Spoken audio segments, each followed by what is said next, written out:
ودمع واكف صدقا يسال،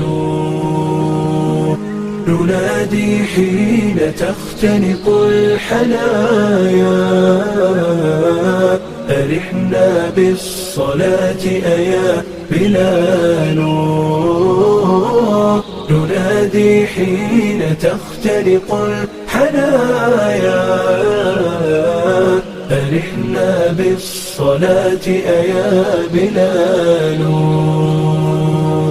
أرحنا بالصلاة أيا بلال. تحاصرنا الهموم ولا تبالي،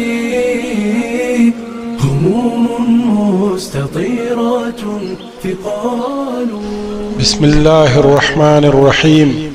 عن أبي هريرة رضي الله تعالى عنه أن رسول الله صلى الله عليه وسلم قال: يتعاقبون فيكم ملائكة بالليل وملائكة بالنهار، ويجتمعون في صلاة العصر وصلاة الفجر، ثم يعرج الذين باتوا فيكم فيسألهم وهو أعلم بكم فيقول: كيف تركتم عبادي؟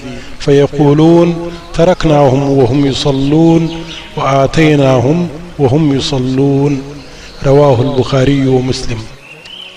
أبو هريرة رضي الله تعالى عنه واي رسول الله صلى الله عليه وسلم وفرمایل: تاسو د ورځې پرښتې او د شپې پرښتې په نوبت راځي، او د مازدیګر او د سهار په لمانځه کې سره یو ځای کیږي. کومو پرښتو چې شپه تېره کړې وي هغوی اسمان ته خیزي، بیا الله تبارک وتعالی په داسې حال کې چې ستاسې په هر څه علم لري له دوی پوښتنه وکړي: زما بندگان مو په څه حالت کې پرېښودل؟ دوی ورته وایي چې کله موږ ورتلو هم هغوی لمنځونه کول، او چې کله ترې راتلو هم هغوی لمنځونه کول. د دې حدیث روایت بخاري او مسلم کړی دی. صدق رسول الله صلى الله عليه وسلم. نبوء إليك ننشدك ارتقاء،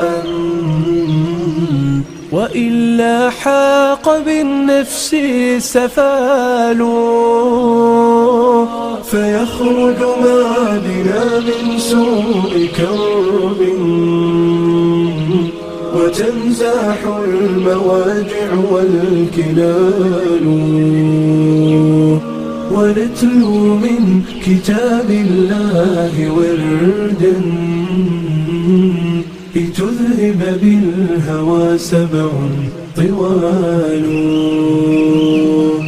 تموت الروح إن قطعت بذنب، وتحيا الروح إن عاد الوصال، وتحيا الروح إن عاد الوصال.